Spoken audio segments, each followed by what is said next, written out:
Thank you very much. I am Boubacar Bari, representing the AfricaConnect project, which is a project that aims at addressing an issue, a very critical issue in Africa, namely the digital divide.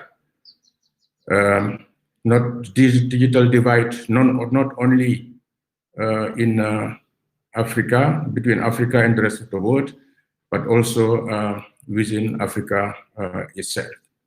So what we really intend to do in the phase of this project is to provide proper infrastructure to education and research community in Africa. Fortunately, my slides are too small. I'm trying to find a better way to manage it. Sorry about that.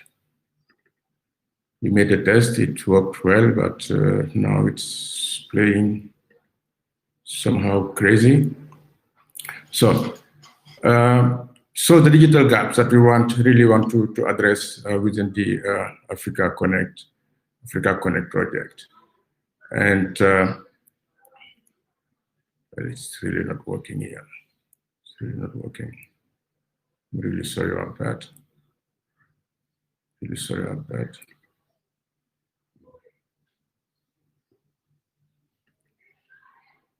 Let me try to have the slides only, so that maybe at the end we can at the end I can move. Sorry. Let me just use my presentation. So you can see them. So the response we want to give is actually to bridge the digital divide. So, and how do we go with that? Actually, main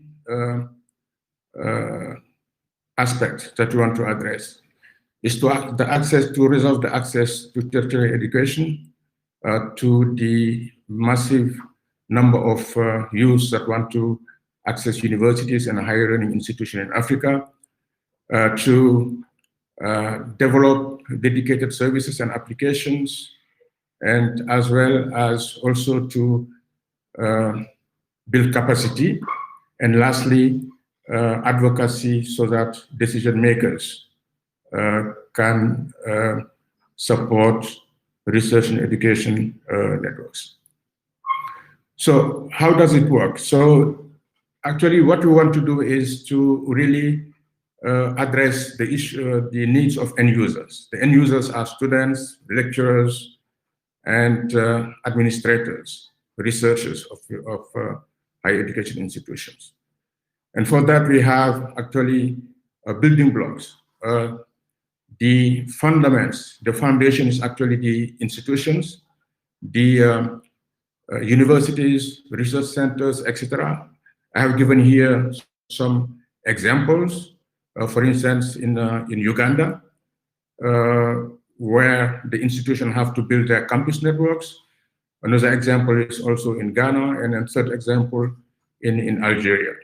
So these are actually the foundations of what we call research and education networks. And these national research education networks actually interconnect these institutions at country level. And by doing that, there is a platform that is established to allow collaboration and sharing of resources. And when we talk about sharing of resources, it's not about like publications, not just about sharing equipments, but it's also about sharing even human resources. For instance, if one institution doesn't have the capacity of delivering certain courses because of lack of specialists, the students of that institution can follow live lectures that are done by another institutions hundreds or even thousands of kilometers away. So this example I'm giving here, for instance, in Uganda, they have more than 100, close to 100 institutions. In Ghana, which is the National Research and Education Network for Ghana, it's called GÉANT. They have about 50 members, and in Algeria they have more than 100 members, serving more than 900,000 students and more than 100 staff. So the way it works is that we have national research education networks having a platform for collaboration, but we also have what we call regional research and education networks. The aim of establishing these networks is to interconnect the national research and education networks so that we have a larger platform for collaboration and for sharing resources. In Africa, we have 3 regional research and education networks. We have UbuntuNet Alliance, which serves Eastern and Southern Africa. We have WACREN, which serves West and Central Africa. And we have ASREN, that serves North Africa, but also the Middle East. At UbuntuNet Alliance, there are 17 members, 17 national research education networks that are connected. In WACREN, we have 16 of them, and in ASREN, we have 22 institutions, national institutions that are interconnected. So what AfricaConnect is doing is to support the establishment of this research, regional research and education networks by providing resources for establishing high-capacity links and providing advanced services to the end users. You can see here in the next slide, so the progress that have been made since 2010. The maps are not very big, so you cannot see much, but you see the links, that are established in every region. And as I speak, this is work in progress. This is dynamic.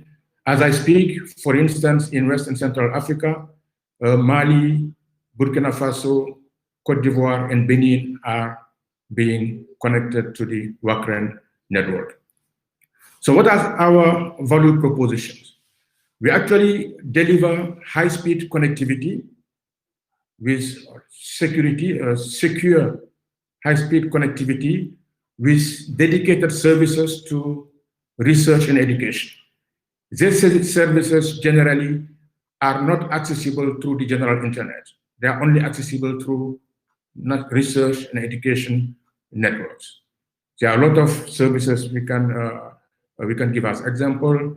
EduVPN, for instance, that will allow students from their home using telecom operators' services to access resources in the universities.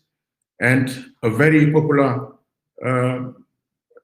service is EduRoom, which allow mobility for students and staff. And EduRoom allows, for instance, to visit host institutions and access the networks and the resources with the same credential as its own home institutions. That means that there is no need for the creation of a separate account for that visiting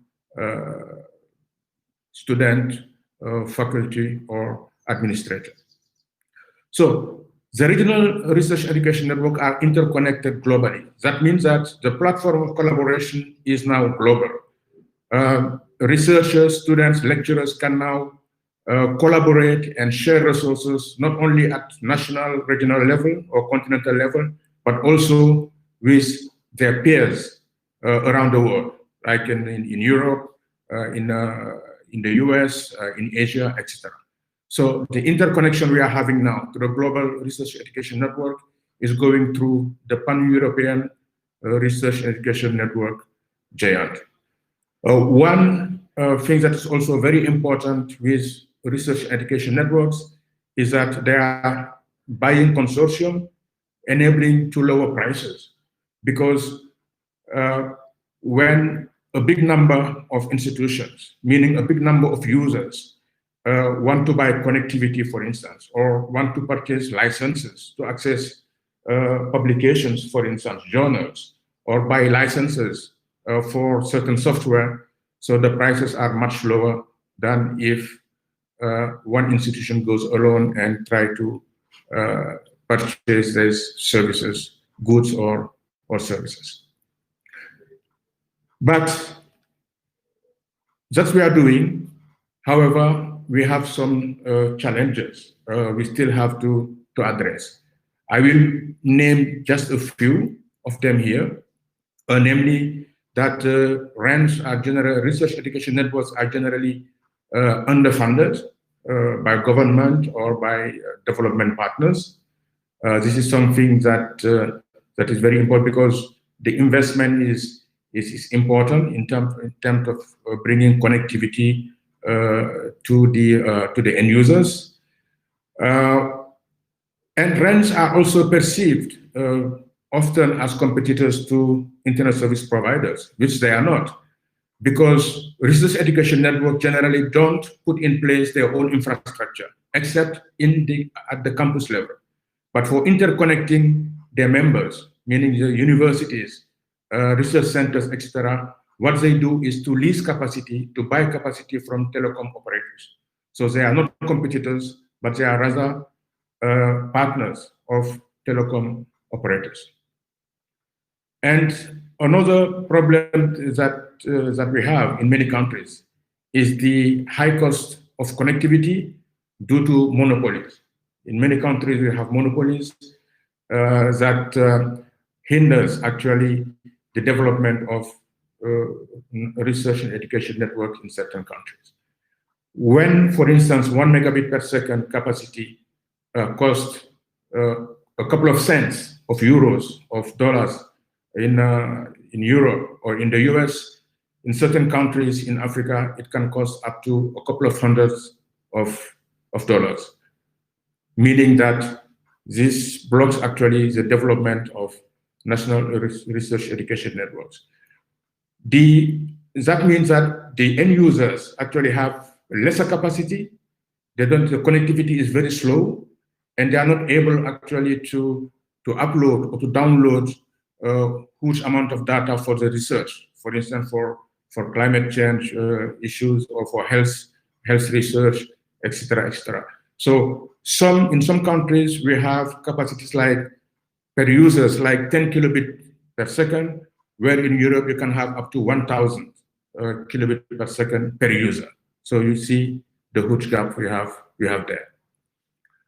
But despite that, we were able to do impact in our community. We were able to connect more than 1,900 institutions in Africa, serving more than 5 million users, students, lecturers, etc. And this have also allowed in many countries to curb the brain drain, because many researchers, lecturers used to go abroad, go to Europe, to the US, because of the poor research environment, because there is poor connectivity, data cannot be fetched easily, etc., etc. But by having this infrastructure in place, so brain drain can be reduced, in many cases. One thing that is worth mentioning is the role of research education networks, especially during the COVID season. As you know, many universities were locked down, were closed. So the only way for continuing to lecture, to learn, to do research was actually to do it remotely. And the research education network, through the high capacity infrastructure they have facilitated this. Can, for example, give some example where in Zambia, for instance, or in the RAN, the National Research Education Network, were able to host 22 e-learning platforms, allowing students to learn from home. We had the same in Zambia, where e-learning platform were also hosted by the NRAN. And in Morocco, the Moroccan NRAN was able to put in place a platform that is being used by 1 million students per day that can access more than 3,000 courses. What we're also doing is to improve or to empower or to facilitate the participation of women in research and in STEM. So we have several examples throughout the continent where women were engaged in research facilitated by Research Education Network. And this infrastructure has also facilitated or enabled to solve national development problems in many countries. We talked about EduRoom before. I'm just giving another example regarding EduRoom, where in Cape Town, for instance, 57 EduRoom hotspots were installed in libraries, allowing, for instance, students that are in townships and that don't have the means of buying, let's say, data bundles from telecom operators, to come to these libraries and access resources from the libraries themselves, and also access resources that are hosted on their campuses. So we are proud of what we have been doing, but there is a lot more to do, and a lot more to do. We have to connect much more institutions, enable much more students and lecturers to access resources, either on their campuses, or at a national level or at international level, and allow them to participate in cutting-edge research that are being done today only through international collaboration. And this infrastructure that we have put in place and that are putting in place are enablers for these researchers to participate in global research activities. Now, what is remain to be done, or this is work in progress. We cannot do it alone. So it is very, very important that many stakeholders join hands in enabling Africa to join the global digital economy through affordable connectivity and for more inclusiveness of Africa. And we call on governments, we call on development partners, but also telecom operators who are our partners in the framework of their corporate social responsibility, to join us in the work we are doing for the benefits of the African youth and for the benefits of the development of Africa. So what we are doing here in at AfricaConnect is that the whole thing is a shared vision, it's a shared commitment, and it's a shared action. And we do hope that you will join us in this action. Thank you very much.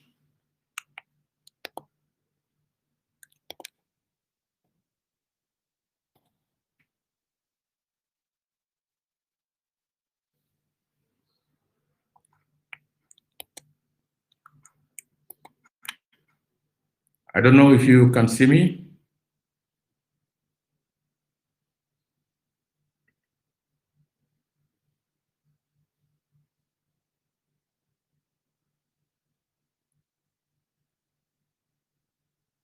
Hello?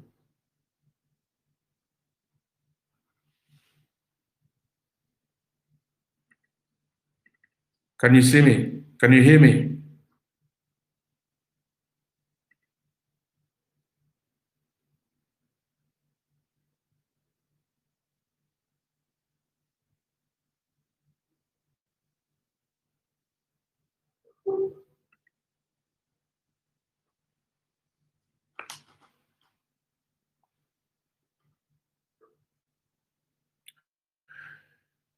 Yes, maybe. Thank you very much for the comments, and well, really, what we are doing is a collective effort. It's a collective effort with the support of partners like the European Union, like the World Bank, like the AFD, Agence Française de Développement, and we really do hope that many others will join us in the quest of improving teaching, learning, and research in Africa. So I'm ready to take other questions if you have them.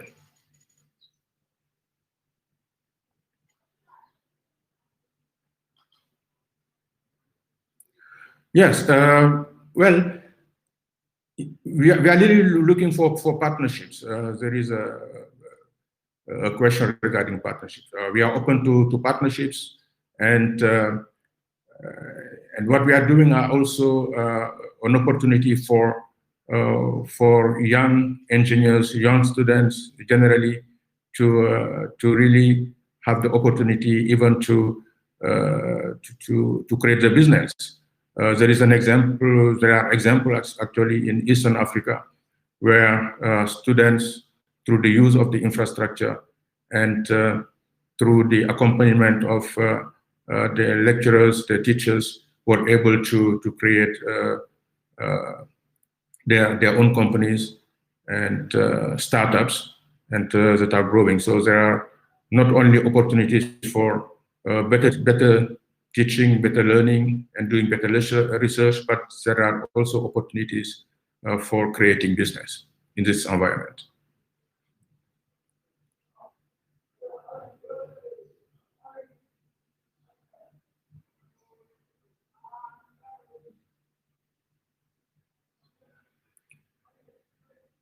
I'm not seeing any other question. I don't know. The moderator, is there anything?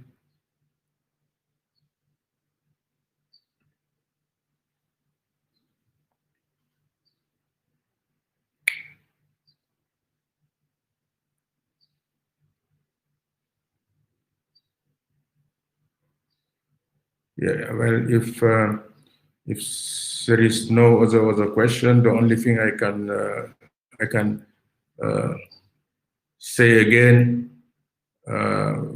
is that we are really looking for partnerships, and we are also really making advocacy for government to consider entrance as a common good, public good, and there is no way that Africa can develop without quality education. And we know today how ICT is important in education. We know in education and research. We also know that there are a lot of young people out there seeking access to higher education.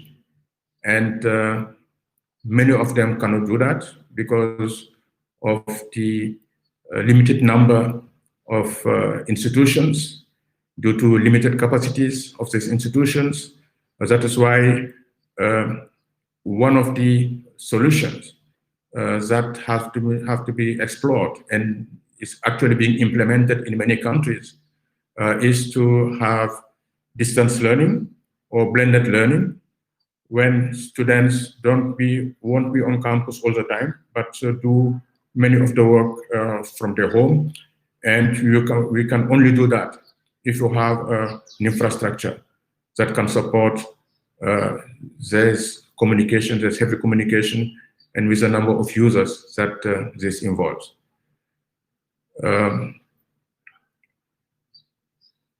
Well, Silk Road and more increased connectivity. Actually, Africa is very well connected. When we talk about, let's say, fiber, but sea cables. Africa has a lot of capacity. The problem that we have is how this capacity can be distributed in the lands and in the hinterlands. This is a big issue that we have, and but there are a lot of efforts that are being done by government through building of what is generally called national backbone. So the infrastructure is there. The problem is the affordability of the infrastructure. And this is a big issue, and regulators have a very important role to play there by allowing the market to be more open, to create more competition, and to also to ease the access to licenses for research and education institutions that want to interconnect their campuses or that want to interconnect with their neighboring countries. So the regulators have here a very, very important role to play. Well, if the infrastructure will bring the continent forward, yes, absolutely. We know today that the most important good is knowledge. It's knowledge, and if you don't have the knowledge, you cannot compete internationally. And the infrastructure is key in order to be able to reach everyone in the countries, to reach every child in schools, to allow researchers to access to big data, to do relevant work, to be competitive in terms of doing research. That's only this way that Africa can develop.